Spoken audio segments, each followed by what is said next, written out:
반갑습니다. 오늘 이 시간에는 여러분들과 함께 DB를 사용해서 초회면담을 어떻게 반갑습니다. 이 시간에는 여러분들께서 DB를 통해서 만난 고객들에게 초회면담을 어떻게 하는 것이 효과적일까에 대한 이야기를 잠깐 해보도록 하겠습니다. 앞서 시간에 제가 말씀을 안 드린 부분이 있는 것 같아서 한 가지 좀 추가적인 이야기를 먼저 하고 조금 진행을 할까 하는데요. 고객에게 DB가 제공이 됐습니다. 내가 DB 고객을 받았는데 전화를 할 때 문자를 먼저 보내는 게 효과적일까? 전화부터 먼저 하는 게 효과적일까? 라는 문제에 항상 사람들은 고민을 할 수 있겠죠. 상황에 따라 좀 다르다라고 판단할 수 있는데, 어떤 고객은 노골적으로 문자를 먼저 보내주시고 전화를 주세요라고 요청하는 사람이 간혹 있기도 하고요. 어떤 사람은 뭐 그런 거에 대한 요구를 하지 않는 사람들도 있습니다. 제가 오늘 이 시간을 통해서 여러분들께 드리고 싶은 이야기는 그냥 심플합니다. 문자를 먼저 보내지 않는 것이 훨씬 더 효과적이다, 이렇게 볼 수 있습니다. 왜 그러냐? 고객은 전문가와 상담하기를 원합니다.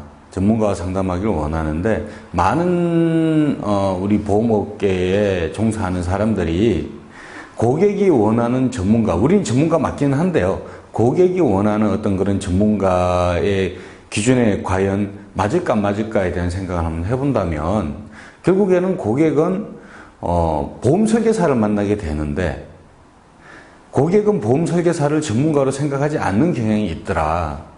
그래서 실질적으로 인사를 하면서 내가 당신에게 배정된 보장분석 전문가다라고 인사를 하는 게 낫지, 내 이력과 어떤 나의 명함이나 이런 것들을 먼저 보내줬을 때 오히려 역효과가 나는 경우들이 많더라는 거죠. 대표적으로 일반적으로 우리가 퍼미션 DB를 받았는데, 퍼미션 DB라는 것은 이미 콜센터를 통해서 고객과 통화가 끝난 그런 DB죠. 그러면은 이 전화는 분명히 이 고객이 지금 현재도 쓰고 있는 상황인데, 그 짧은 상간에 해외로 갔거나 아니면 전화를 못 받을 수 있는 상황이 물론 있을 수도 있겠지만, 전화를 5번, 6번, 7번 계속 했는데도 전화를 안 받더라 하는 경우들이 종종 있습니다. 이런 경우를 보면은 처음 한두 번 전화를 해서 전화를 안 받아서 부재 중이어서 문자 드렸습니다, 저는 이런 사람입니다라고 문자를 보낸 경우들이 대부분 많더라는 거죠. 그럼 고객은 이분 결국에는 보험 설계사구나 라고 생각을 하고 수신 차단을 해놓는 경우들도 종종 있습니다. 그래서 전화기를 바꿔서 전화를 했는데 툭 받는 경우도 있고요. 그것만큼 속상한 건 없단 말이죠. 그래서 DB를 받았을 때 가급적 고객이 꼭 요청하거나 꼭 필요한 경우가 아니면 먼저 문자를 보내지 말자, 저는 이렇게 일단 말씀드리고 싶습니다. 자, 이번 시간에는 초회면담에 대한 이야기를 좀 말씀드리고자 합니다. 초회면담에서 우리는 무엇을 해야 되느냐, 이제 초회면담을 하게 되는 그 목표에 대한 이야기를 좀 먼저 해야 되는데, 그렇죠? 초회면담을 하는 이유, 제가 세일즈 프로세스를 강의하면서 항상 어떤 단계별 목표와 이루어져야 될 일에 대한 것을 정리를 하곤 하는데, DB도 사실은 마찬가지입니다.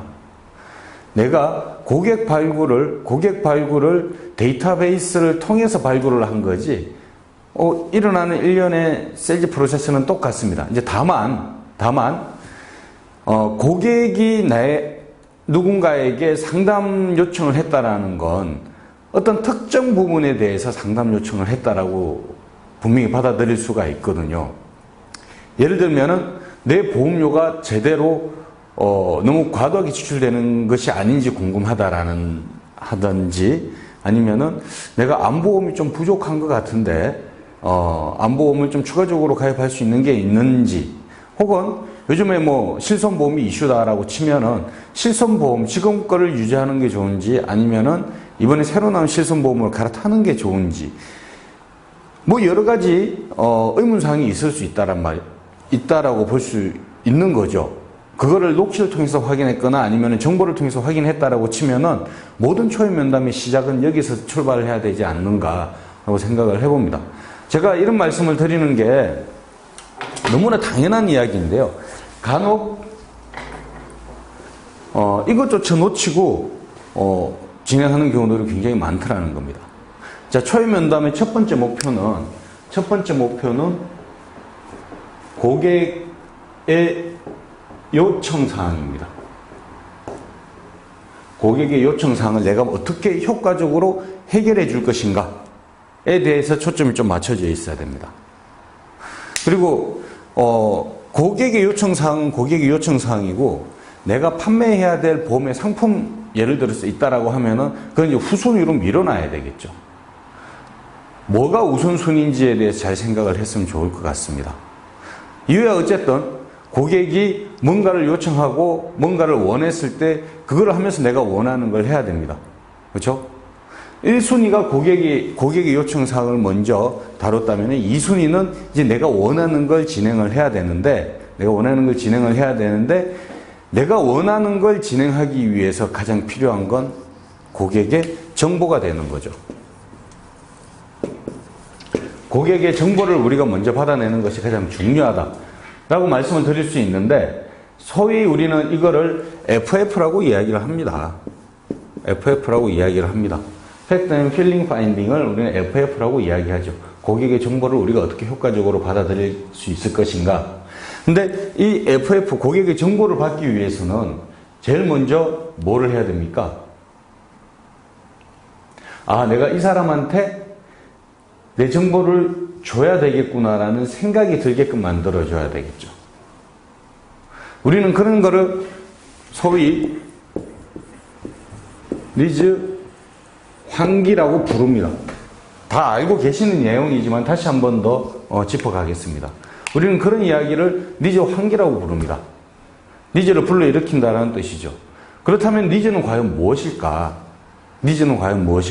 제가 이런 질문을 했을 때 단 한 명도 니즈에 대한 정확한 개념을 갖고 있으신 분이 없으셨어요. 자, 이 시간을 통해서 제가 말씀 좀 드릴게요. 니즈는 무엇입니까? 라고 물어봤을 때 대부분 니즈는 필요성입니다. 라고 이야기하는 사람들이 가장 많았습니다. 예를 들어서 보장분석 DB를 찾았다. 보장분석 DB를 내가 제공을 받았다. 그러면 만나서 보장분석이 필요성에 대해서 강조를 하고 그 보장분석을 왜 받아야 되는지에 대한 설명을 최우선적으로 해야 된다. 이런 말씀을 드리고 싶은 거죠. 근데 그 보장분석이라는 니즈가 생기게끔 만들어주는 것이 니즈 환기라고 이야기를 하는데 사실 이거는 니즈에 대한 일부분만 알고 계신 겁니다. 니즈의 진짜 의미는요, 필요성이 아니라 문제점입니다. 앞으로 니즈가 뭐냐고 누군가 물어본다면 니즈는 문제점입니다. 니즈 환기는 무엇입니까? 라고 이야기하면은 고객이 가지고 있는 문제점을 느끼게 해주는 행위입니다. 라고 이야기할 수 있어야 된다는 거죠. 여기 좀 정확하게 받아들여졌으면 좋겠습니다.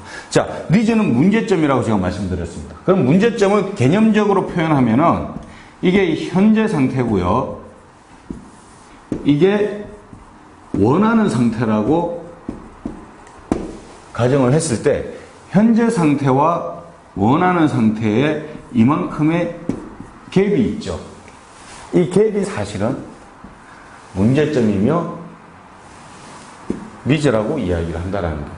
현재 고객이 가지고 있는 보험, 그 다음에 고객이 생각하고 보험은 이렇게 돼야 된다라고 생각하는 어떤 고객이 지향하고자 하는 보험의 원하는 바, 요 두 가지의 차이점을 여러분들께서 질문으로 하시든 아니면 설명으로 하시든 고객이 느끼게끔 해야 니즈가 환기가 되고요. 이 니즈가 환기가 되면 본인의 정보를 내놓더라는 겁니다. 이해하셨습니까? 이론적으로 설명하면은 쉬워 보이나 실질적으로 이 과정이 여러분들 초연 면담의 가장 큰 핵심이 됩니다. 제일 중요하죠. 니즈 환기를 했습니다. 그러면은 제일 먼저 뭘 받아야 됩니까? 고객님, 이제부터는 정보를 좀 주셔야 됩니다. 그래서 고객에게 소득은 얼마나 되십니까? 이런 구태여한 질문을 이제 하지 마세요. 왜? 우리는 보장분석 DB지 재무설계 DB가 아니거든요. 예를 들어서 재무설계를 DB를 받았다. 그러면은 소득부터 시작을 해야 되는 게 맞을 수 있겠지만 우리는 지금 보장분석 DB입니다. 그럼 보장분석을 하기 위해서 고객에게 이야기해야 되는 거는 실질적으로 증권이죠, 증권. 근데 우리가 증권을 달라 그러면 고객들이 증권을 가지고 있습니까? 가지고 있지도 않아요. 그리고 집에 증권이 있습니다 라고 이야기하는 사람도 있지만 집에 증권이 어디 있습니까? 대부분 집에 증권이 있는 곳을 찾으면 저쪽 책꽂이 한쪽 구석, 장롱 저쪽 안쪽 1년에 한 번도 꺼내보지 않는, 손이 닿지 않는, 먼지가 이만큼 쌓여있는 그런 곳에 증권이 있다는 거죠. 그럼 내가 보험은 예전에 가입했지만 이 보험 내용이 어떻게 되어 있고 이런 내용은 전혀 모른다는 겁니다. 사실 제가 이 증권을 활용해서 계약하는 어떤 그런 컨셉은 있지만 다음에 그거는 알려드리는 걸로 하고요. 이제는 좀 세련되게 우리 플랜 플러스라는 시스템도 있지 않습니까? 그렇죠? 근데 플랜 플러스를 이용해서 고객의 어떤 정보를 좀 가져왔으면 좋겠습니다. 그럼 그 자리에서 여러분들께서 플랜 플러스를 열어놓고 증권 주세요라고 하는 게 아니라 고객님, 요즘에는 이런 시스템을 통해서 고객님께서 인정만 해주시면은 고객님의 보험 가입 내역에 다는 아니지만 증권만큼 자세하지는 않지만 일반적인 내용은 저희가 확인할 수 있는 시스템이 있습니다. 물론 그거 사실 알고 있는 고객도 있겠죠. 그러기 위해서는 우리가 고객한테 뭘 받아야 됩니까? 그렇죠? 인증. 실질적으로 고객의 개인 정보를 다 받아내야 되는데 그거를 그 자리에서 인정을 해도 되고요. 아니면 특정 양식을 가지고 가셔가지고 제가 고객님께 이런 보장 분석을 해드리기 위해서 고객님께서 저한테 제공해 주셔야 될 정보들은 여기에 적어주시면 됩니다. 그래서 양식에 적어주시면 됩니다. 여기서 플러스 가족에 대한 정보도 같이 받아주셔야겠죠. DB 고객이 왜 좋으냐 하면은요.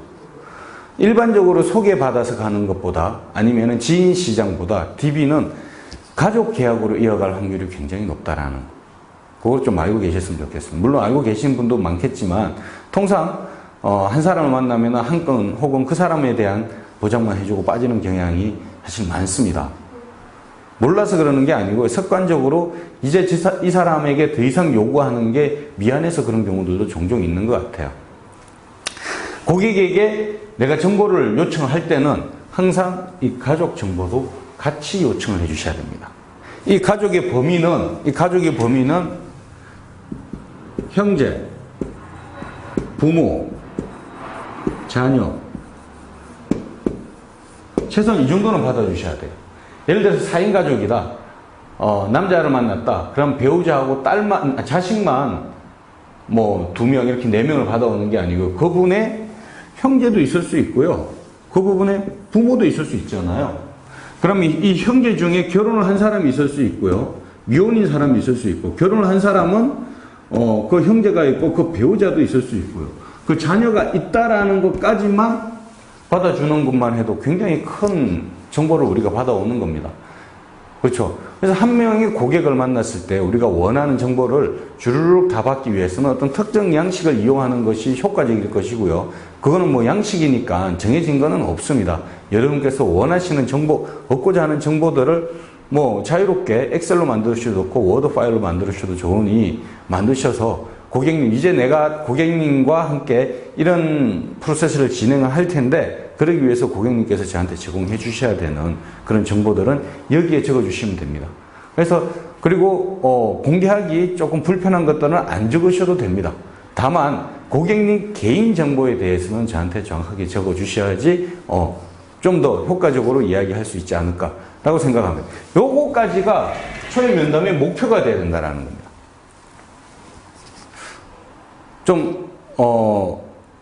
제가 하는 이야기에 공감이 좀 되셨으면 좋겠습니다. 초임 면담에 가서 계약을 위해서 뭔가를 이야기하거나 그러면 오히려 역효과가 날 수 있습니다. 물론 뭐 만나자마자 계약하겠다라고 이야기하는 사람은 거의 없겠지만 실질적으로 마음이 급하고 계약이 급하다 보면 초회 면담에서 이미 계약에 대한 이야기를 하기도 하고 막 그렇습니다. 그런 경우들이 종종 있기는 한데 초회 면담의 목표는 고객이 상담을 원했던 그 포인트를 먼저 찍어주고요. 그 포인트를 설명해 주면서 고객의 니즈 관계를 만들어주고 그 니즈가 생기면 고객의 개인정보 확보하는 것까지가 여러분들께서 초회 면담에서 해주셔야 되는 겁니다. 지금 이 영상을 보고 계신 분들 중에 혹시 초회 면담을 위해서 혹은 개인의 고객 정보를 확보하기 위한 양식이 없으신 분들은 뭐 개인적으로 만드셔도 좋고요. 아니면 저한테 요청을 하시면은 기존에 만들어져 있는 거 드릴 수도 있습니다. 다만 우리가 재무 설계를 하기 위해서 쓰고 있는 굉장히 많은 정보를 받는 어떤 그런 FF 툴이 사실은 있거든요. 그게 이제 원수사, 제가 옛날에 근무했던 ING라든지 지금 현재 재무 설계를 하고 있는 그런 여러 가지 회사에서는 그런 막 두껍다라기보다는 2장 정도 되는 이렇게 펼치는 거, 고급 빳빳한 종이로 만든 그런 FF 용지를 가지고 다니시는 분이 계신데요. 그게 좋다 나쁘다가 아니에요. 내가 컨설팅 하고자 하는 그 내용과 맞는지를 먼저 봐야 돼요. 그래서 대부분 그걸 안 쓰는 사람들이 되게 많습니다.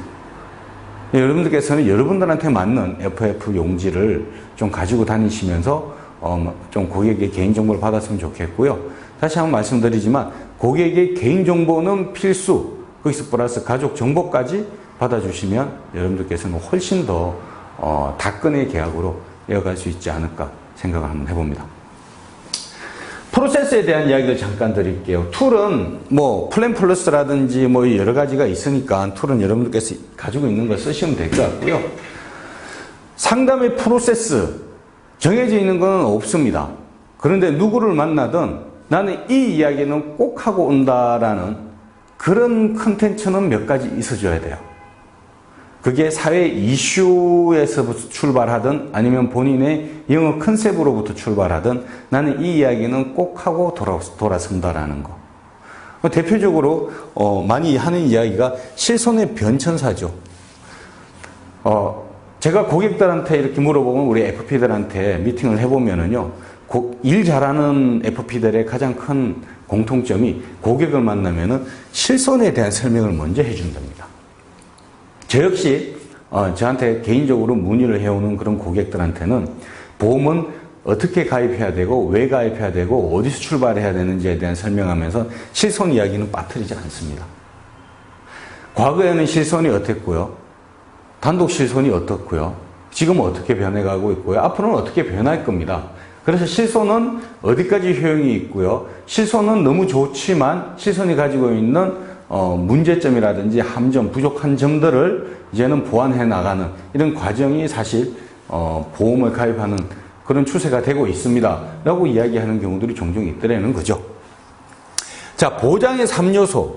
보장의 3요소라고 이야기하면 여러분들은 뭘 생각하십니까? 옛날에는 보장의 3요소라고 이야기하면 대부분 생각했던 게 있습니다. 그리고 그렇게 실질적으로 교육을 시키기도 했고요. 보장의 3요소는 1번 보험, 보장이라고 할게요. 1번 보장의 크기, 그렇죠? 2번 보장의 기간, 맞습니까? 3번 보험료. 우리는 이 세 가지를 보험의 3요소라고 이야기합니다. 그래서 보험을 가입할 때는 반드시 이 세 가지를 고려해서 보험을 가입하라, 이렇게 이야기하죠. 실질적으로 여러분들도 고객을 만나면 그렇게 이야기할 겁니다. 그렇죠? 왜? 보장의 크기에 합리적인 보험료를 내느냐. 현대 시절을 살아가는 우리네 삶에 혹은 평균 수명에 맞는 보장의 기간이 확보가 되어 있느냐. 이 이야기는 제가 따로 이야기 안 해도 누구나 다 알고 있는 그런 이야기 될 겁니다. 보장의 크기, 보장의 기간, 보험료. 요 3요소를 여러분들께서 어떻게 설명하느냐가 굉장히 중요한 것 같아요. 고객 입장에서 보면은요, 보험료는 최대한 낮추고 싶을 거고요. 보장의 크기는 최대한 높이고 싶을 거고요. 보장의 기간도 최대한 늘리고 싶을 겁니다.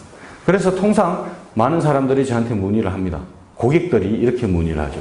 야, 보험료 싸면서 많이 보장받는 거 없니? 야, 한 3만 원에서 4만 원 정도 내고 좀 좋은 보험 없어? 저는 그런 질문을 너무 많이 받아봤거든요. 아마 이 영상을 보시고 계신 여러분들도 많이 받아보실 거라고 생각합니다. 고객이 무지해서 그런 질문을 계속 하는 게 아니에요. 고객은 그런 걸 찾고 싶은 거예요. 그렇게 봐야 되지 않을까요? 정말 보험은 돈 놓고 돈 먹기 이런 개념으로 고객은 알고 있는 게 아니란 말이죠. 고객도 웬만하면은 뭐라 그래야 됩니까? 보험에 돌아가는 어떤 그런 내용을 압니다. 인터넷 한 번만 쳐보면은요, 수많은 보험 설계사들이 막 득달처럼 달라붙어가지고 막 컨설팅 해주려고 난리잖아요. 우리가 원하든 원하지 않든 고객들은 굉장히 고급 정보를 들을 수 있는 기회는 이미 열려 있습니다. 그럼에도 불구하고 고객들은 그런 이야기를 해요. 한 5만 원 선에서 좀 괜찮은 보험 추천 좀 해줘. 그러면 우리가 5만 원 선에서 보험을 설계하거나 컨설팅을 하려면 굉장히 제한적입니다. 그래서 한번 이제 요거를 전제로 두고 한번 정리를 한번 해볼게요. 보장의 크기를 올리면 보험료는 올라갑니다. 보장의 기간을 올리면 보험료도 올라갑니다. 그렇죠? 근데 우리는 보험료를 낮추고 싶잖아요. 고객들한테 한번 여쭤보세요. DB로 만난 고객들한테, 고객님, 보장의 크기를 올리면 보험료는 어떻게 됩니까? 올라가겠죠. 보장의 기간을 늘리면 보험료는 어떻게 되겠습니까? 올라가겠죠. 근데 고객님 보험료 낮추고 싶어 하시잖아요. 지금 보험료를 낮추고 더 많은 보장을 받고 싶어서 보장분석 신청을 하셨잖아요. 그러면 보험료를 낮춰야 되잖아요. 근데 보험료를 낮출 수 있는 방법은 뭐가 있을까요? 보험료를 낮추는 방법은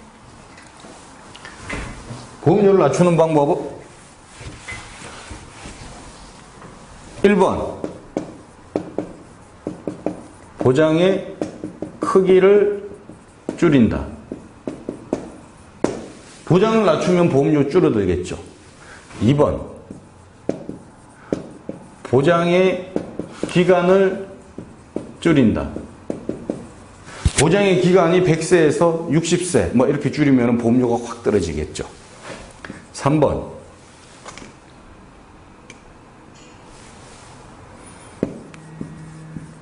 납입 기간은 늘린다.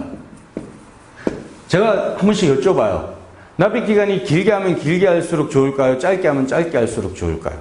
뭐 케이스 바이 케이스로 차이가 있을 수 있지만 통상 보험료를 낮추기 위해서 납입 기간을 늘립니다. 4번, 상품의 특징을 이용한다면은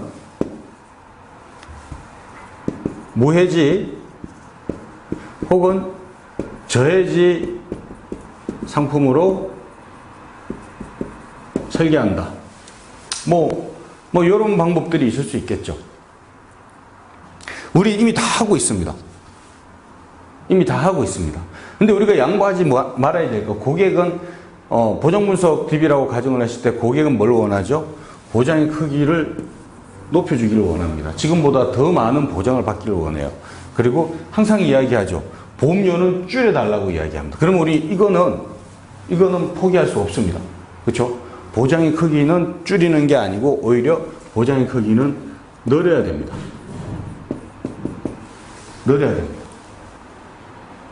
그럼 보장의 기간을 줄이는 거, 요거에 대해서 어떻게 생각하는지 이제 고객과 이야기를 해봐야 되지 않을까라는 생각을 하고요. 납입 기간은 최대한 한번 늘려보자라는 거죠. 납입 기간을 늘리면 월납은 떨어지지만 어떤 효과가 있습니까? 납입 면제라는 제도가 있죠. 납입 면제라는 제도가 있습니다. 그리고 속된 말로요, 앞으로 20년 정도 지났어요. 20년 정도 지나고 나면 현재 가지고 있는 이 보험이 내가 가입할 때 그 가치만큼 하고 있을까라는 생각을 한번 해본다면 한 20년 정도 지나면 리모델링을 안 할 수가 없습니다. 그렇죠. 리모델링 안 할 수가 없어요. 고객님, 어차피 납입 면제 제도와 리모델링을 생각한다면 내가 보험료를 비싸게 내면서 보장을 보험료를 비싸게 내면서 납입 기간을 짧게 가져갈 필요가 없더라는 거죠. 이건 지금 쓰고 있습니다. 그리고 지금 제가 제공해드리고 있는 게 이미 무해지 저해지입니다. 여기서 더 낮추고 싶으신 거잖아요. 그럼 손댈 건 뭐 있습니까? 이거밖에 없다라는 거. 맞습니까? 보장의 기간을 줄인다라는 것이 어떤 의미를 갖고 있는지 고객님께 한번 설명을 한번 해볼게요.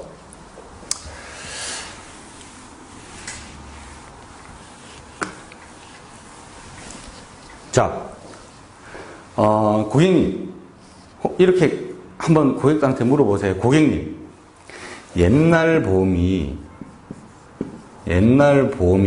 좋습니까? 요즘 보험이 좋습니까?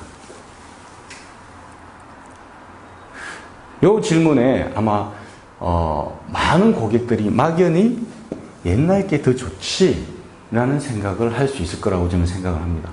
그게 사실이기도 하고요. 왜냐하면 우리는 그렇게 보험을 영업해왔잖아요. 매년 12월이나 3월이나 되면 고객한테 절판 마케팅을 해왔던 게 사실입니다. 보험이 바뀌어요. 보험료가 올라가요. 이 담보가 없어져요. 그렇죠. 그러면서 매년 절판 마케팅을 해요. 지금 가입하지 않으면 이 좋은 게 사라지니까. 맞습니까?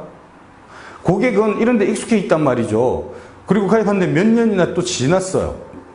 그럼 계속 절판 마케팅하고 뭐 없어지고 계속 다 없어졌는데 좋은 거는? 그러니까 옛날 게 막연히 좋지 않을까? 라고 생각하면 물론 옛날 게 막연히 좋은 상품이 있기는 합니다. 그런데 고객님한테 이제부터는 이렇게 한번 이야기를 한번 해볼까요? 암보험을 예를 한번 들어볼게요.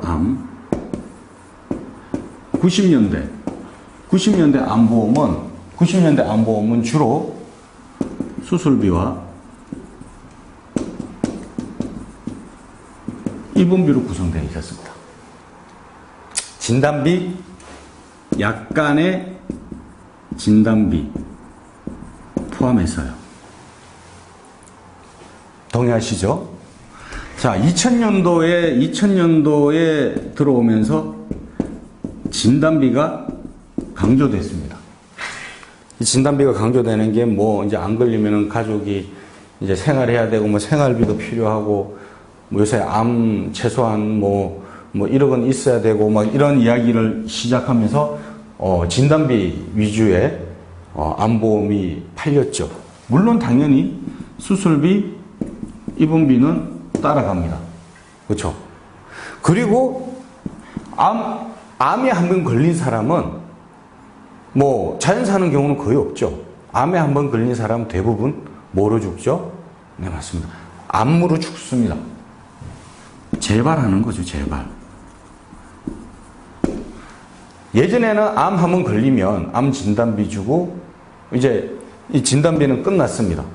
그러면 재발하면은 수술비하고 입원비만 살아남아서 계속 지급해야 되는데 요즘에 한번 보세요. 입원 며칠이나 하는지. 일주일만 입원하면 퇴원시키잖아요. 그렇죠. 결국에는 수술비하고 입원비는 우리한테 큰 의미가 없어지는 그런 타이밍이 와버렸다라는 거죠. 그래서 한번 진단비 받고 난 뒤에 재발하면 또 죽게 형식의 재발암 상품이 나왔습니다.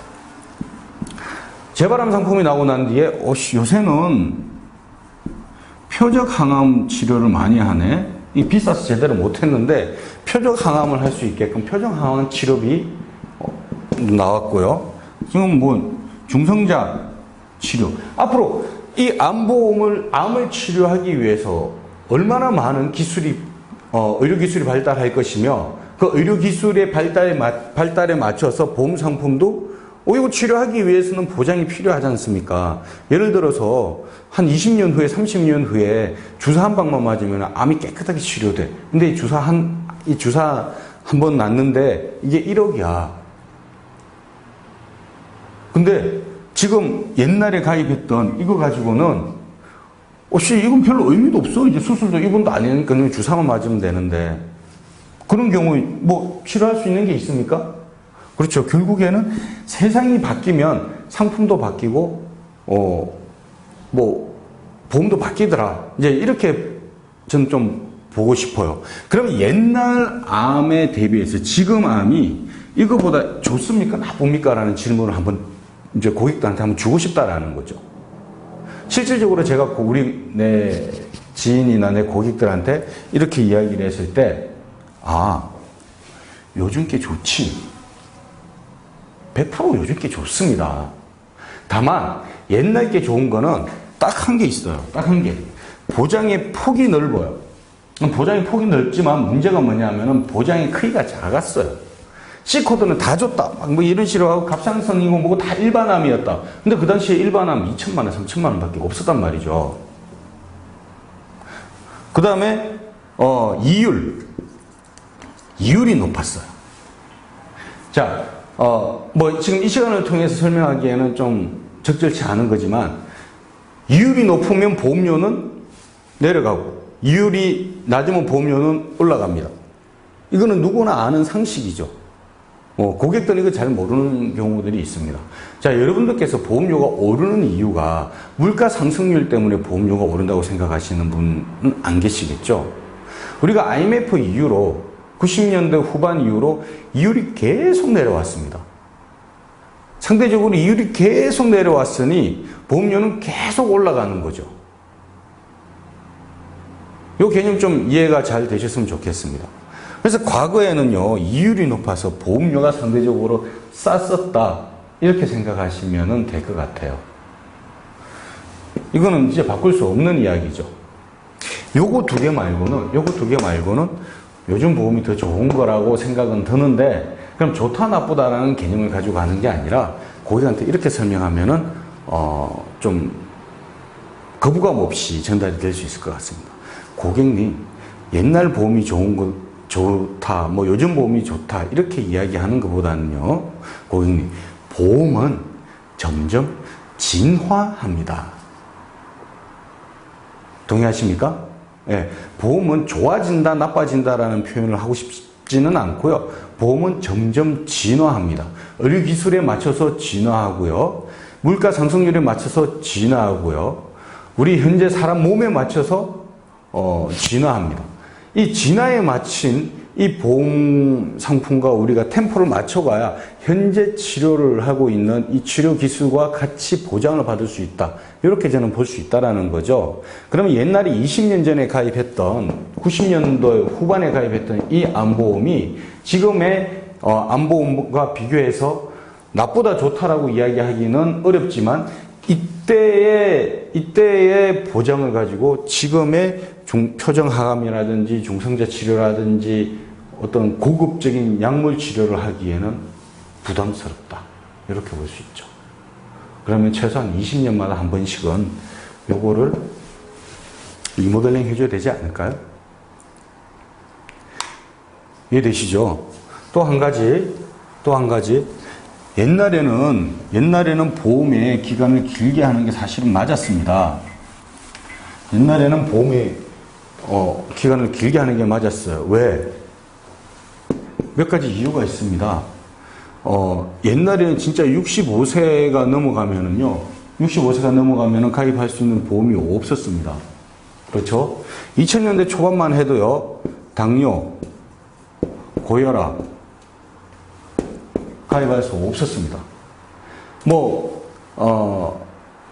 부담보 이런 것도 아니고요. 아예 거절체였어요, 거절체. 3번. 암 걸렸던 사람은, 암이라든지 이런 치명적인 질병에 걸렸던 사람은 보험에 가입할 게 없었어요. 이랬던 보험이 지금은 65세 이상, 70세, 80세, 심지어 저는 90세까지 본 기억이 있는데, 어쨌든 85세, 실버 노인들이 가입할 수 있는 보험이 계속 나오고 있어요. 가입할 수 있다니까요. 지금은. 당뇨 고혈압 있다고 요새 안 받아주는 회사 없어요. 다 받아줘요. 물론 뭐 유병자 플랜이라든지 이런 걸 통해서 받는 거죠. 근데 요즘 유병자 플랜 제가 하고 싶은 이야기 되게 많지만 요즘 유병자 플랜이 일반 보험하고 거의 별 차이가 없어요. 333, 335 이런 것들은. 325는 약간 비싸고 담보가 떨어지지만 333, 335는 뭐 담보도 거의 비슷한 것 같아요. 유병자 다 받아줘요. 안 걸렸던 사람도 다 받아줘요. 치명적인 질병 걸렸던 사람도 다 받아줘요. 고지 내용에 보면은요, 10년 전에 암 걸렸던 사람 안 받아준다 이런 말이 없어요. 5년 전에 암 걸렸던 사람, 최근 5년 안에 이런 질문만 있지, 10년 안에 아니면 5년 이전에 이런 거에 대한 질문이 있지도 않습니다. 이해되시죠? 저는 요걸 좀 여러분들이 좀 고객단테 잘 설명했으면 좋겠습니다. 자, 그렇다면 40세 기준으로 20년 보장을 받는가 하고 40세 기준으로 100세까지 보장을 받는가 하고 보험료는 100세 보장받는 게 훨씬 크겠죠. 근데 반대로 20년만 보장받고 60세까지만 보장을 받는다라면 보험료는 훨씬 적겠죠. 근데 60세가 됐을 때 아까 제가 말씀드렸던 게 본인이 원하든 원하지 않든 리모델링을 해야 보험에 대한 가치를 제대로 가져갈 수 있다라고 말씀을 드렸습니다. 동의하시죠?